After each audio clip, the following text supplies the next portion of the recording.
Oh, two people entered the waiting room. Let me stop recording.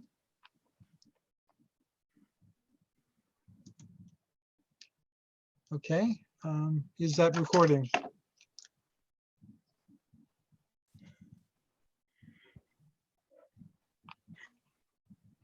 I cannot find the recording button. I can't free the people.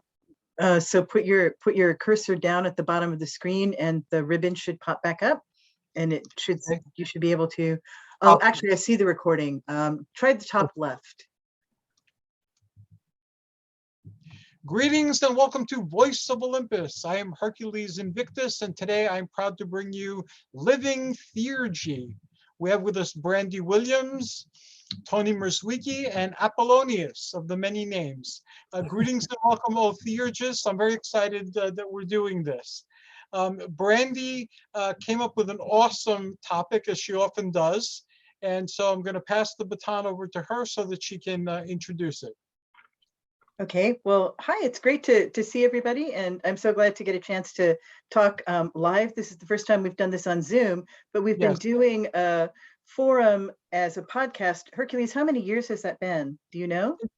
We first started connecting around 5-6 years ago, so it's definitely been like nearly 4 years or so that we've been doing continuously.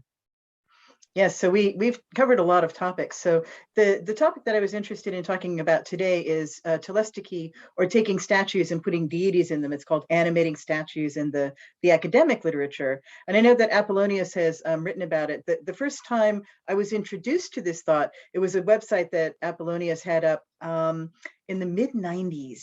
So it was a long time ago. And really, you were the first person to write about all of these theurgic operations. And so I want to say again how influential that's been in life, in the world.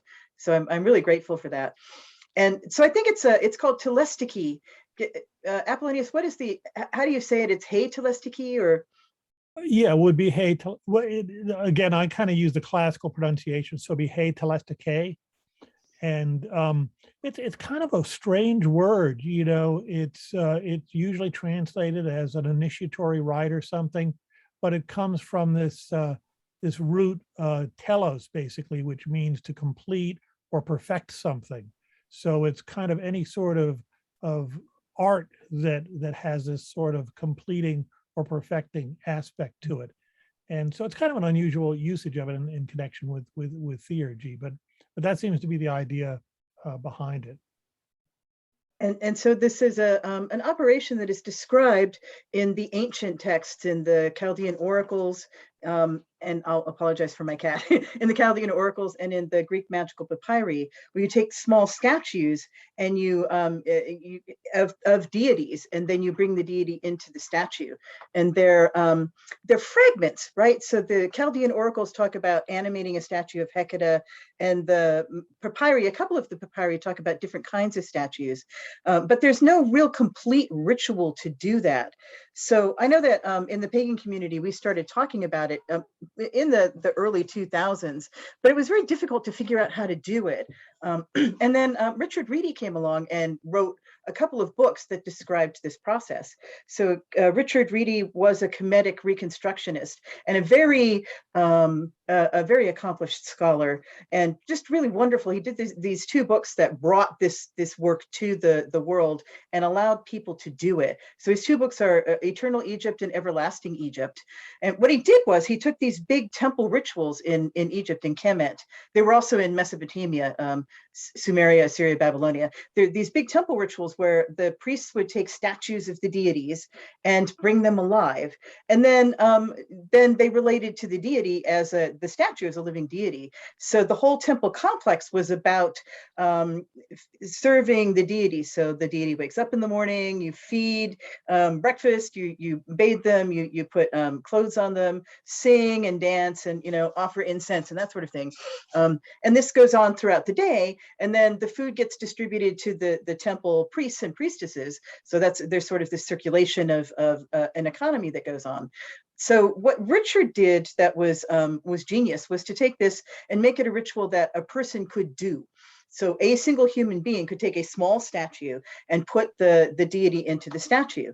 Now, as we're not, priests or priestesses in a temple where, there are like another 100 or 200 people. Here's just that one person. So the way Richard set this system up was that you animated the statue and then you had a lifetime commitment. It's like you're till death do us part, right? So he said, you're going to do the ritual for this statue, this living deity every single day. And so, and he said, if you go on vacation, you pack it and put it in your suitcase and off you go with it. So we had a chance to see one of those statues at Pantheacon. Tony, I know you were there. I don't know if Apollonius was there, but the Temple of Ra did a ritual for Hathor, and one of the people had an animated statue of Hathor, which was brought out, and we did a ritual for it. So Tony, do you remember attending that ritual? I don't remember attending that ritual. I think I had something on while it was on. I did attend all of Richard's lectures, but I also had conversations with Richard and a couple of the other people about what it was like having an animated statue, and I can share that with you if you like. This would be a good time to do it. Okay. Yeah, awesome. So as you said, Richard believed that it was a lifetime commitment. So once you ensouled a statue, the god was in it permanently. And I don't want to sound sacrilegious, but it is like having a pet. You would have to look after it every day. So it's not a matter of having an animated statue and leaving it on your altar and maybe visiting it once a week. He was talking about making offerings to it, dusting it, washing it on a daily basis. So because he had a group, he had the advantage of you could have a statue, and if you were absent, if you were unable to look after the statue, you could have another group member come in and look after the statue for you. Now, on this one occasion, a person had an ensouled statue, and they were going to be out of town, but everyone else is going to be out of town as well. So they actually traveled with this statue. They put it on the plane with them. And funny story, the airport security person asked them to open up the carry-on luggage, and they're staring at the statue, and they know that there's something unusual about it. They could feel something, but didn't quite know what. And in the end, they just put it away. But and that's actually been one of my issues, because why I've never done an ensouling, because I would be unable to look after a statue every day. There are times when I'm absent and I don't have someone who I could delegate that task to. I have come across write-ups online where people have suggested that you don't have to do it every day. You can do it, every few days or so. But Richard was adamant that it was a daily commitment that you had to be very serious about. Do you know if anybody talked about what happens if you die, where the statue goes? Do you leave it in your will? Was there a way that they could decommission the statues in that system? I don't know about the system that you're referring to, but in the Greek culture, we have something called an ikonostasi, which is icon stand, very literally. And the Greek Orthodox put pictures or statues of saints on there, and like the Virgin Mary and Christ. And again, even though the Catholics and the Greek Orthodox split over statues and paintings, in practice in Greek homes they have both statues and paintings. But in addition to the Christian gods, they also have pagan figures. They have the old gods, and they have philosophers like Socrates and Diogenes most commonly. So the way it works in modern times is you inherit those statues. So from one of my aunts, I inherited her Aphrodite and Adonis. And from another of my aunt, I inherited her Hermes and also her Socrates. I was supposed to get Athena too, but Athena disappeared. So we suspect the home attendant took Athena. But I thought you married Athena. Yes, but this was a statue of Athena that I grew up with through my I'm aunt's being house. silly. I'm just being silly. Sorry. Well, what you say has truth, and that's another discussion. But today Yeah. we're talking about animated statues. Yeah, that's a tradition that still carries on. And again, I'm Greek, so my entire house is filled with, every surface is filled with statues. So I can't possibly take care of the statues every single day. The statues are kind of like my family, in the same sense that not all my family is physically present, and I don't take care of them every day if they're in my life, but if they're in my attention, I talk to them, I help them out, I invite them for dinner, and stuff like that. So that's how I view all the gods in the house. Sometimes they'll do something to get my attention. Sometimes they'll call me in dreams, and generally I dust, at least every couple of weeks, I dust all the surfaces and clean off the statues. But I can't take care of them, every single day. It would be impossible. So that's how that survived to today. Oh my That- gosh. So it's possible that a statue would escape, but but these are statues, they're not they haven't been brought alive in a ritual sense, right? In a ritual sense, no, but they become alive after a while. And then there are some statues that communicate more than others. There are some statues that need more attention than others. So in my practice, at least, and in casual Greek practice, I guess, you just maintain these things, and the statues have a relevance to you, and they talk to you. My aunt, when she was alive, and this was the aunt we took care of that had dementia, toward the end of her life, all her beloved statues, she would insist that they were walking around and talking to each other and having sex with each other and talking to her. So at the end of her life, the statues would literally, come to life and interact with her in a much greater way than they interacted before she became old. I believe that. I believe it too. Yeah.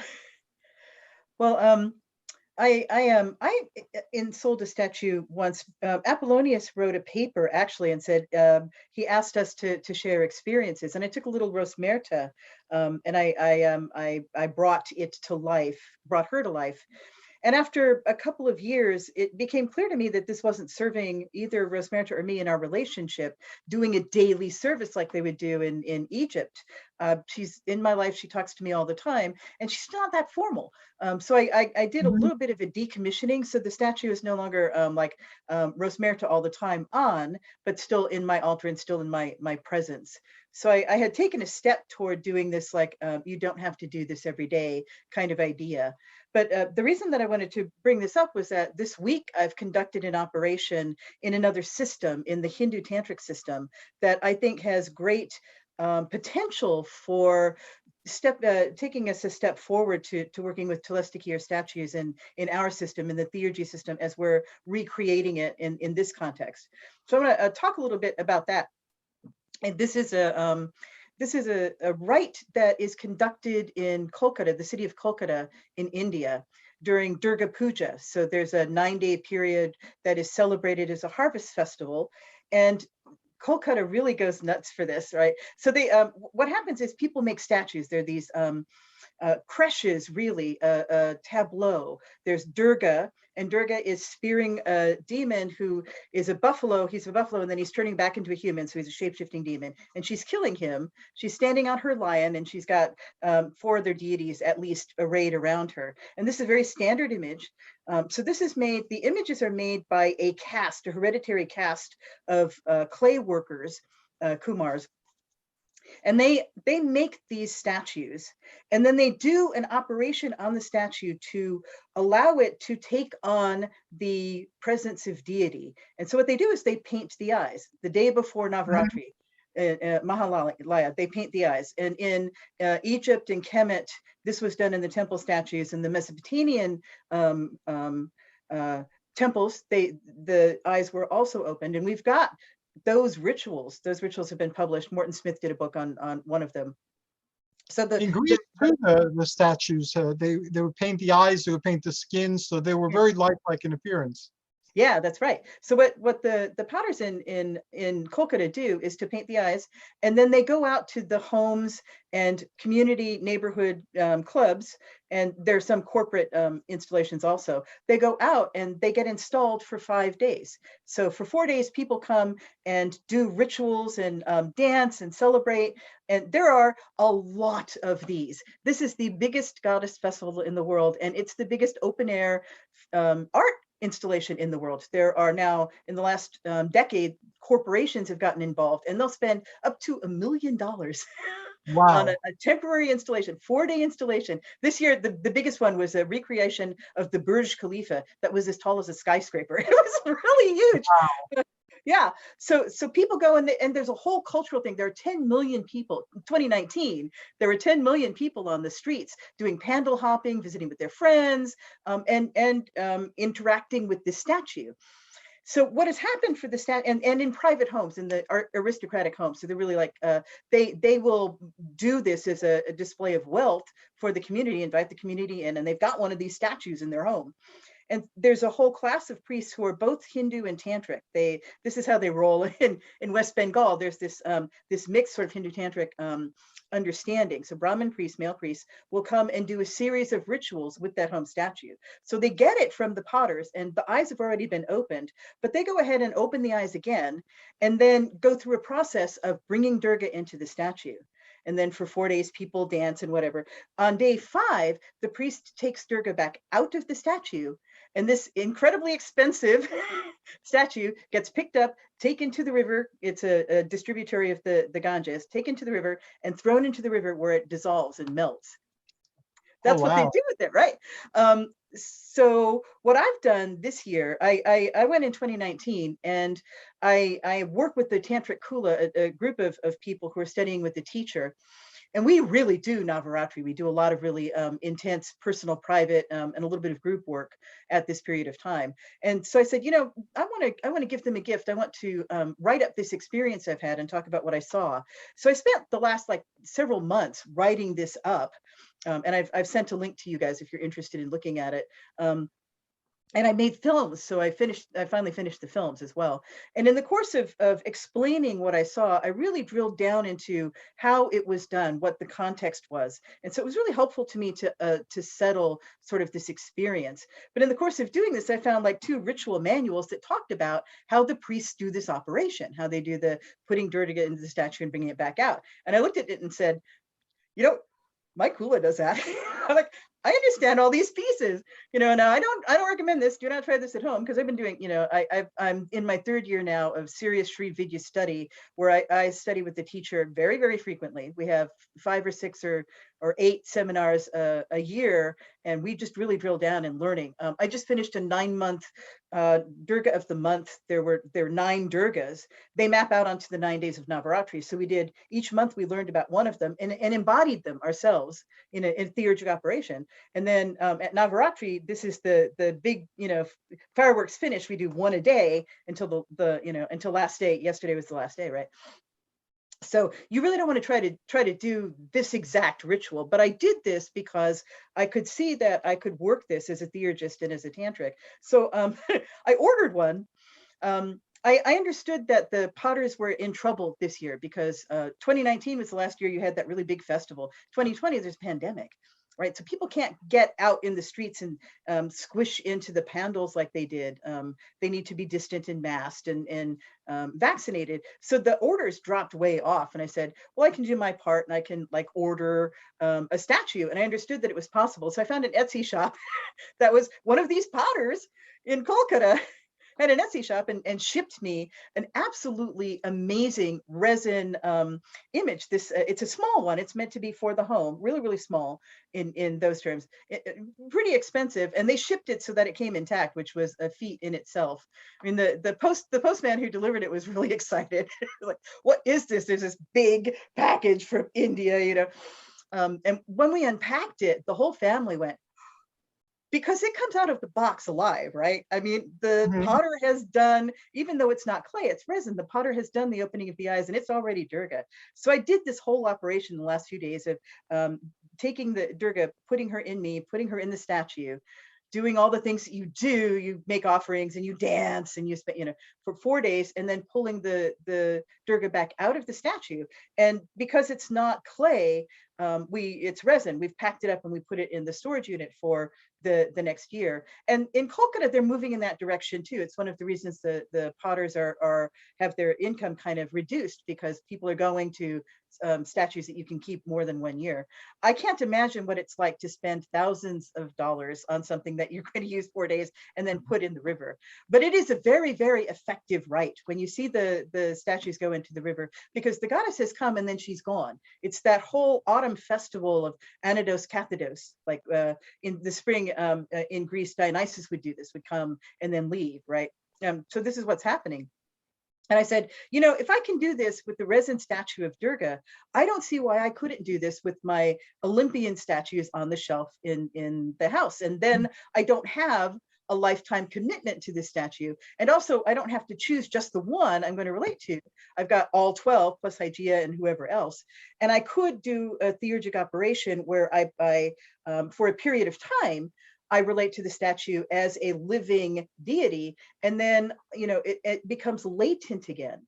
And I thought, you know, this is the right group of people to talk about how we would write that ritual, how you would go about doing that ritual. So I wanted to share that and see if anybody had any ideas that would, you know, why that wouldn't work, because it seems to me like it would. Apollonius, do you have any, would you like to comment on that? Yeah, sure. I mean, that's fascinating. And I've watched some of your videos too, Brandy, and they're really, really fabulous. It's wonderful to see a living theurgical tradition, you know, that's been continuous for many centuries. Yeah, I have a little different take on the animating statues. I don't agree with Richard that, you know, that this animation is sort of a permanent and a lifetime commitment. You know, even in the ancient temples, where we presume the statues, the cult statues were animated, they were replaced from time to time, you know. And so I really, I understand theurgy in a more of a temporary context. And I mean, if you think of, for instance, an operation of invoking a deity into a recipient, a human recipient, as was another one of the common theurgical operations. That was obviously a temporary thing. The deity or the daimon was resident in a boy, typically prepubescent boy, for the time of the ritual. And then after that, very explicitly, of course, and very importantly, the deity was dismissed. And so I think often statue animation can go in exactly that same way. In other words, you can animate a statue for a temporary period of time, like you said, for example, during a particular religious ritual devoted to that deity, animate it, and then you know, dismissing sounds kind of impolite, but basically saying thank you, but the energy is still there, I think, and you can decommission an animated statue. You know, I think I would do it like you would decommission a magical tool. You might disassemble it, you might do a ritual, basically discharging whatever power it has, and then dispose of it in some respectful way. Burn it, perhaps, submerge it in a river, you know, have it dissolve in a river, or perhaps bury it underground, or things like that. And so I think you can do exactly the same thing with an animated statue. And so I to me, you know, getting worried about, you know, feeding it breakfast when you're away on a trip or you can't get back home because there's been a hurricane or something, you know, that's being too literal minded about the way these things work. The way I like to think of theurgy, and this is sort of my modern version of the Neoplatonist idea, the divine energies are everywhere. They're non-spatial, so they're everywhere all the time. So you're not drawing a deity into the image. I think of it like tuning a radio, and by putting together the various symbols and tokens and whatever else you do, the timing, chants, incense, what have you, those are the dials to tune the radio. It's like some kind of very, very complicated shortwave radio or something that has lots and lots of different dials you have to tune. If you want a good signal, and of course you can do it not so well, and the communication may not be so good, but the Theurgy is basically the technology for tuning that radio to a particular station. But then you can turn the radio off too. You can say, okay, I'm done with this communication I'm having. Thank you very much. I take off my ritual garb. I put out the incense. I thank the deity. Maybe I cover the statue. That's a reasonable thing to do. And I leave. And it's like turning off the radio. In fact, I would go so far as to say, and this has been my experience, that animated statues tend to lose their charge, so to speak. Now, maybe not if you feed them every day, but like Hercules was saying, they kind of, first of all, they're tuned to you or not tuned to you at different times. Which deities are kind of in your space at a particular time. But then they do kind of lose their charge. And in fact, I think if you do want to keep a statue sort of continuously animated, you should go through the reanimation ritual, or at least a sort of a rejuvenation ritual periodically. And so when you want to decommission the statue, well, you stop doing that, obviously. And then you go through some formal procedures. Again, you open the eyes, right, as part of the animation procedure. That's a almost universal idea, I think, opening the mouth too.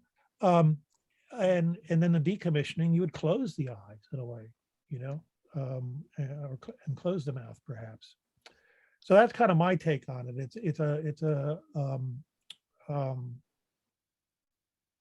And I think that's, the way I understand what's going on from a Neoplatonic philosophical perspective is you're tuning your mind, specifically your etheric vehicle, to that of a daimon or a god, and that allows the communication to take place. And so the statue that is a medium for doing that tuning, to sort of, in electrical terms, it's an impedance matching between the two, between the deity and between the human being.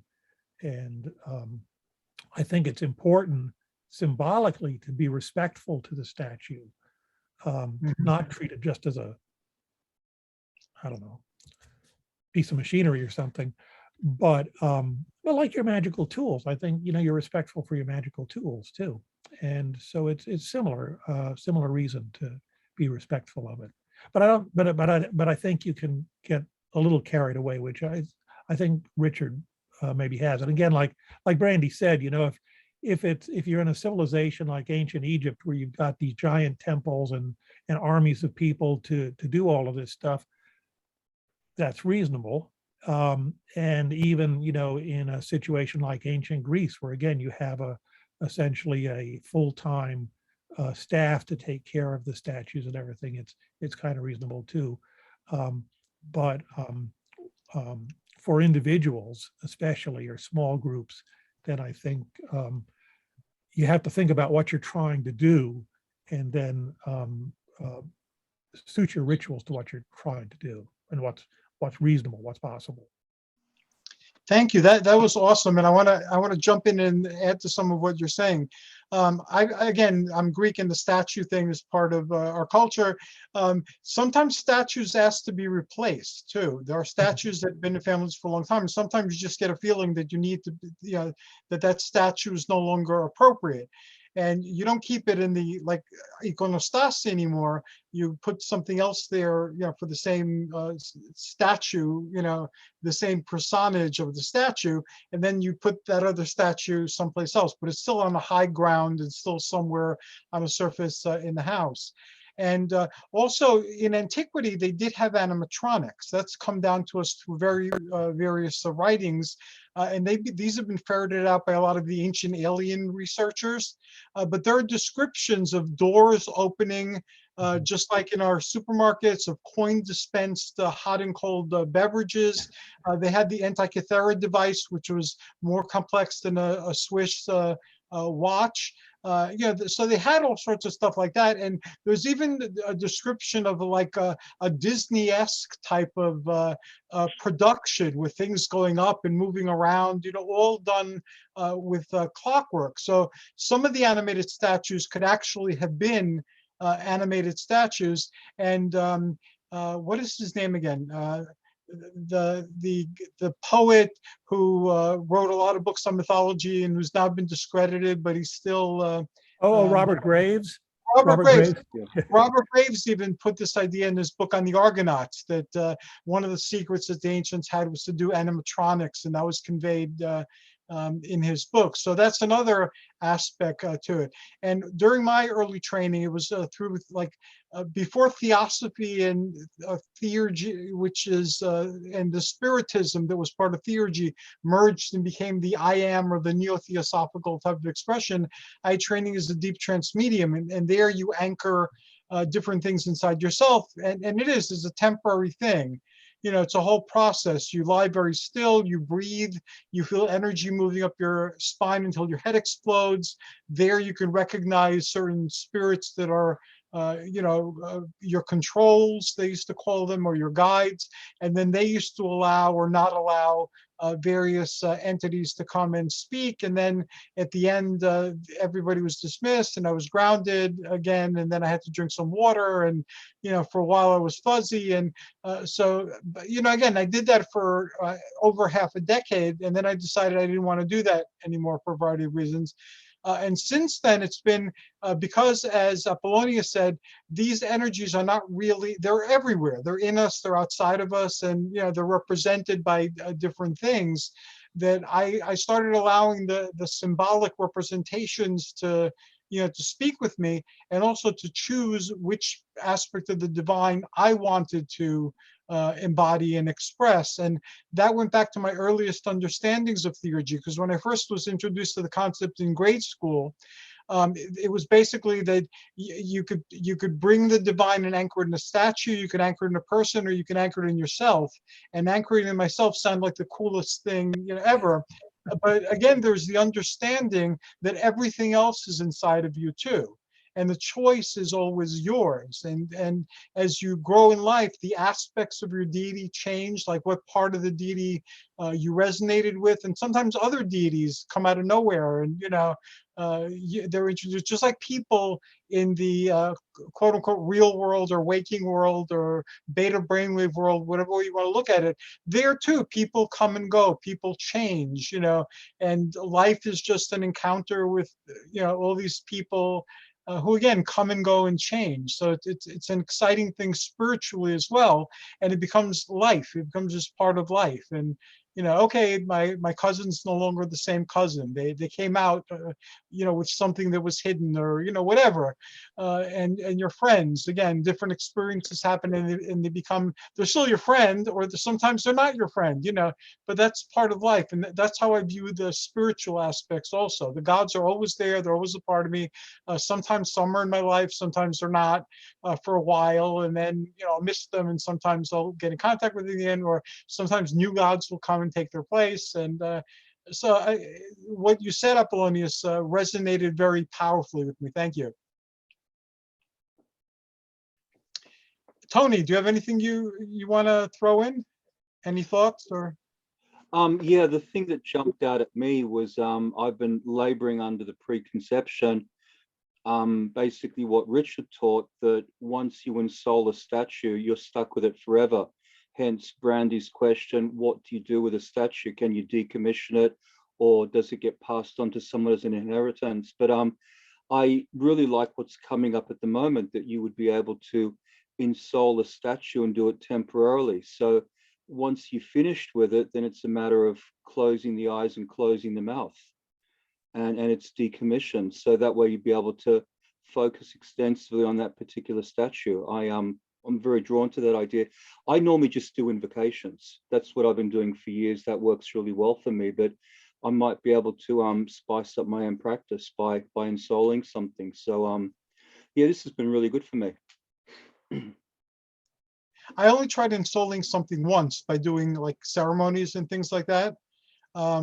It was a very turbulent time in my life. I was living like in a little studio, and I wanted to protect my things. So I decided to, make a guardian. And I got a statue of an Oriental lion dog.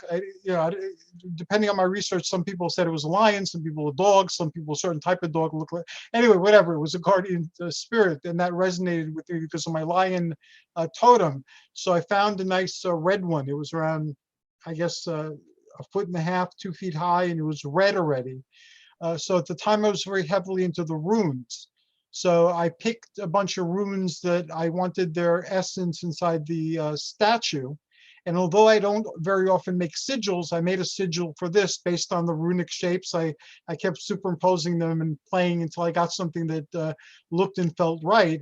And then I put energy into this protective type of energy. And it worked. There was a presence in the whatever it was, and it had a name based on the runes. I rearranged them until it sounded like a good name.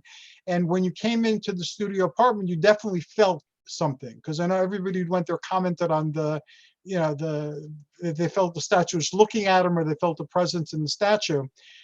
Things got very tumultuous, and when things got that tumultuous, I came home one day and found the statue broken, and nobody had broken into the house. But I guess the guardian died, protecting. So if I recall correctly, this was a very long time ago. I buried it in a park after that happened. But that was my only attempt to do something like that. Fascinating. So I Brandy, think, so go ahead. if I could just add one small thing to that, I think it's important for us to remember that treating the statue respectfully, like burying it when it's decommissioned, or when it's broken in that case, it's important for us. Obviously, it doesn't hurt the god if you just dump the statue in a dump or something like that. So we have to remember that a lot of these things where we act like we're doing something good or bad for the deity, in fact, it's good or bad for us. That's why we're doing it. We're treating it respectfully, and that's for the sake of our souls, not the deity. Well, Brandy, that's an awesome topic. Since you brought the topic up, is there anywhere else you'd like to? Yeah, no. So the next step is I'm looking at how I would take what I've learned in this context here and apply it to the statues, like the Olympian deities that I've got on my what is the icon shelf called again? Iconostasi. Iconostasi. Yeah, Yeah. It can be, I'm going to now go look that up on the net and see if I can find pictures of that, because it sounds like you could make that a formal part of the process too. So with the statues, I did this year of theurgic workings, where I worked with one of these deities each month, mapped out onto the rustic calendar, right? So that deity has that month. And I took the statue and offered it as an offering to the deities in a galma. And then, did some theurgic workings, and I worked through the entire set. So I'm like, well, I could do that again, and I could take a period of time during that month and do an actual ensouling of the statue. Now, we do a lot of work in my tantric group. We do a lot of work with images, but they're not usually statues. They're usually like pictures, and we don't really ensoul them, but we do have very intense relationships with them. There's this idea that when you encounter the eyes of a statue that has been ensouled like this, that there's an exchange of energy, and the name for that is darshan. So you get darshan when you go to temples in India where the statues are ensouled, and they have the temple apparatus, and they've got the people who are still doing it. You look into the eyes of the deity, and the deity sees you, right? So that's what the point is of doing the statue, of projecting into the statue. It gives you an intense focus for that relationship. And so there were a couple of things that I learned in the process of doing this specific working with the image of Durga that I think is very important from this extant tradition. The most important one is that the priest who does this work with the statue first puts the deity in himself and then puts it in the statue.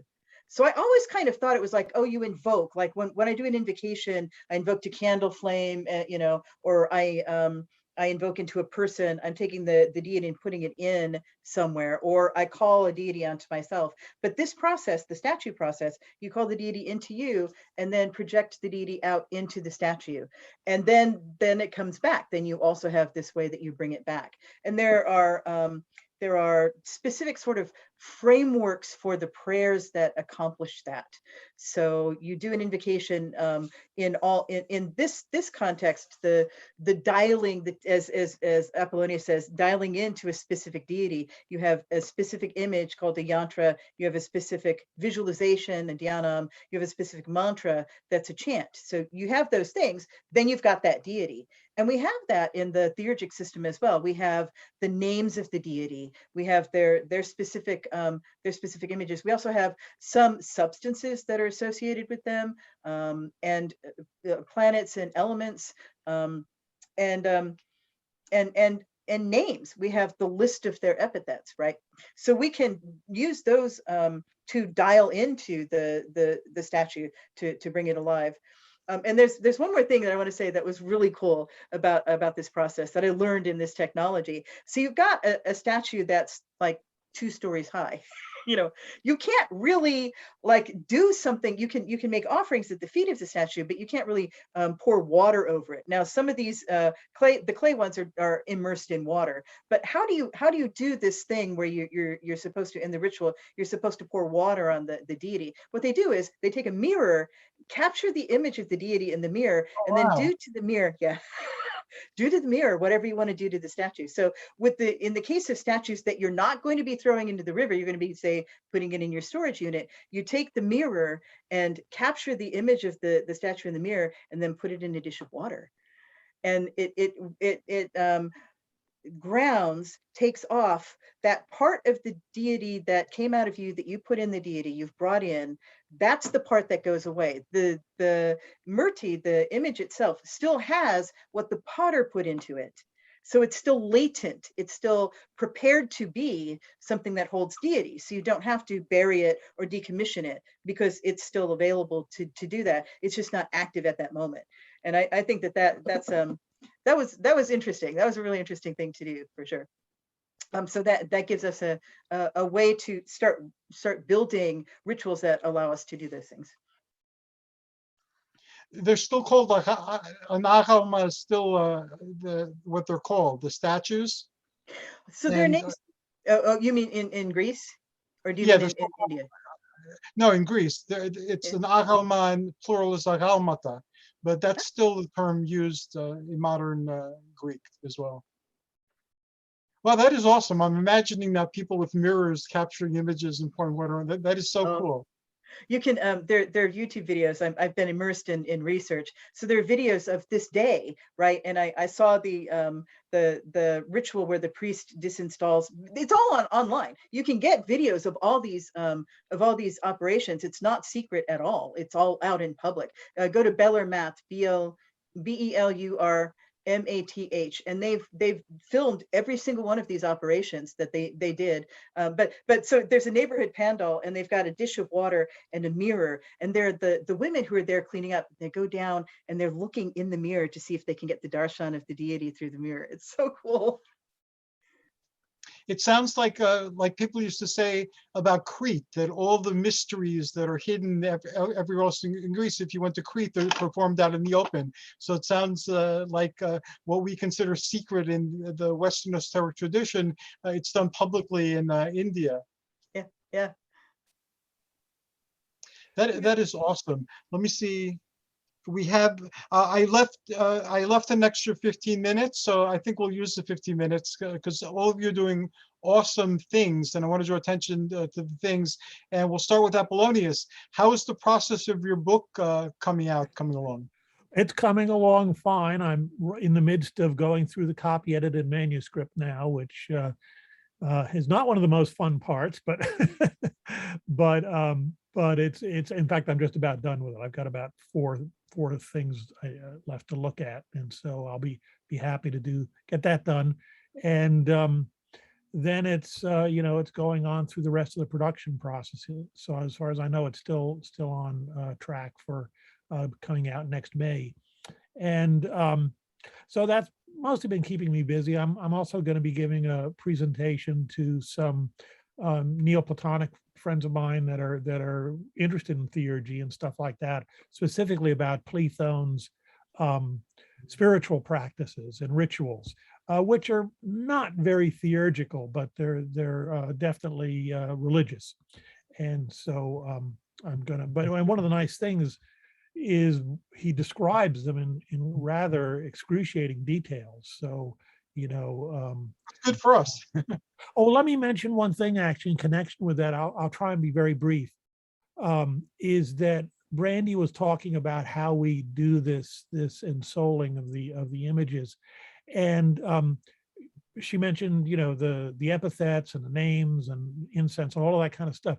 The important part, I think, also is a prayer, and it's the prayer where you go through all of the various characteristics of the deity, myths about them, where they did something relevant to whatever it is you're working on, and that's again part of that tuning process. Essentially, it's the prayer basically. And again, that's tuning our brains to that particular deity's image. So anyway, that's all the news I have. Thank you. I'm looking forward to your book, as we all are, and I already let Luella know that the second it comes out, I want to review the book and do a show on it. So they said I'm on the list. Brandy, how's your book coming along? The last time you shared that it was translated into very many languages. Been in a couple of languages now. Yeah, I'm looking forward to my first royalty statement. See how well it's actually doing. Awesome. Yeah. I'm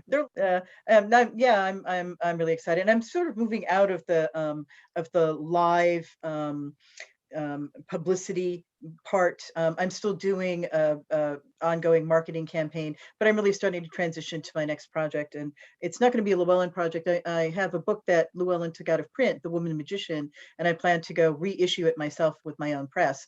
So that's my next project. I'm going to start rereading it. I've been, it's called The Woman Magician is the book, and it describes the rituals of a group that I founded called Sisters of Sechat, which it's a Western ceremonial sororal order. Sister, as if you self-define as a woman, you're invited to do it. So we've been meeting in the park, and I have a new set of these rituals that is much simplified. I discovered as I looked at these rituals, I did them, and we've done them twice. This temple, and as I'm looking at it now, I realized that when I wrote it, I was really deeply involved in the lodge system, and all the people I was working with were deeply involved in the lodge system. So we thought nothing of spending a day setting up, in a Masonic temple and taking out a whole lot of gear and working with it. I thought I had simplified that.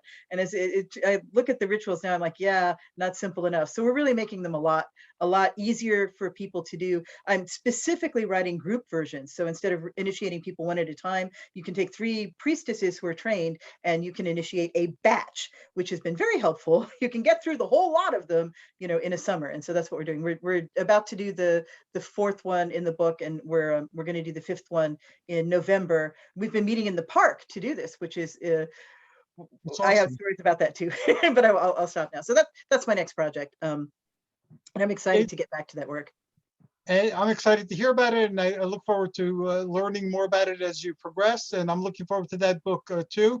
And just as an aside, a very quick aside, when my wife and I crossed paths during our lives, we crossed paths many times before we actually connected decades later. But she was going under the name Shasat at the time too. So very auspicious goddess. And last but not least, Tony Mierzwicki, we're going to close the show with you. You had some things you wanted to share, and I'm looking forward to hearing about them.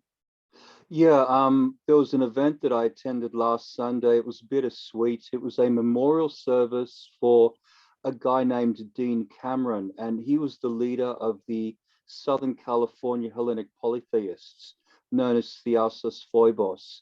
So he passed away about a year ago, but because of COVID and also a lot of people being very upset, we only had the memorial service for him last Sunday. But basically all the Hellenic reconstructionists from the LA area turned up and they put on a lovely ritual.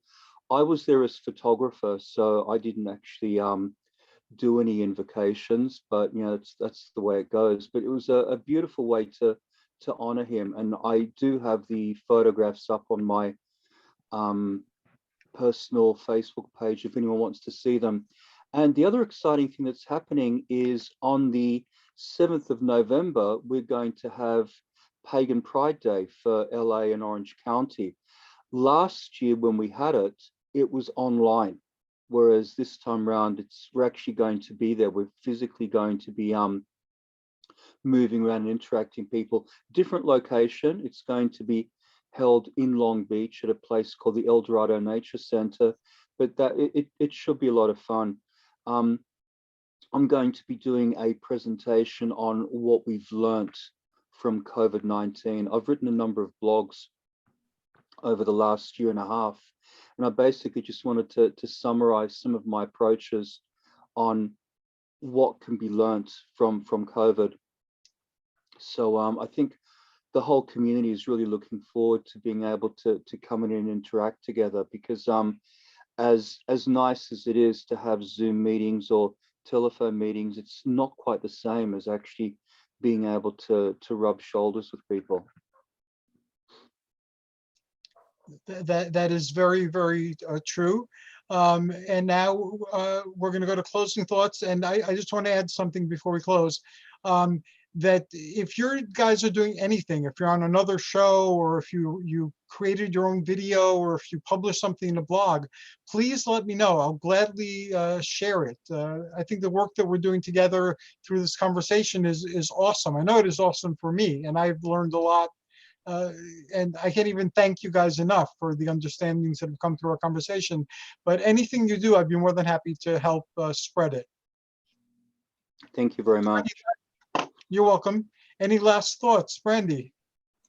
Oh, and I want to say I really count on this group. I mean, when I have ideas like the one that I had, I bring it to you, and I know that you are experienced and knowledgeable, and the people who are pioneers in this field. So I really appreciate just having this place to come and talk about these. It's just wonderful. Thank you all for this conversation. Thank you, Tony. I feel exactly the same way as Brandy. I find that it's an honor and a privilege to be able to interact with people who are at such a high caliber spiritually and intellectually, to be able to absorb ideas, share thoughts and the like with them. This has been a real blessing for me, and I am very grateful for you, Hercules, for putting this on and bringing us all together. My pleasure. And Apollonius? Yeah, same. I mean, it's this is just a monthly breath of fresh air, and I love getting the insights and all of the experiences that you all have had, and it just very much enriches my own understanding of these sorts of spiritual practices and many of these issues as well. So it's especially during the pandemic, when we haven't had Pantheon and some other things, that it's just really wonderful, really wonderful. And thank you especially, Hercules, for Oh, my pleasure. You're very welcome. And I'm looking forward to our adventures ahead now that we're on Zoom. My next challenge is going to be to put this on YouTube. So hopefully within the week I'll accomplish that. And then my next step is going to be to take all the old shows. And there's like a year or so where the shows weren't labeled because I was still doing CERN and they were writing the description, so they're very vague. But every show I can find and locate, I want to translate it and put it on YouTube with everybody's picture so that people can locate it and listen to it or watch it. And I will include everybody's contact information in with the description so that people can contact you as well. Okay, thanks again. You're awesome individuals. Have an awesome rest of the week, an awesome weekend. I look forward to our next conversation. Likewise. Be well. Thank you. Thank you. Bye. Bye.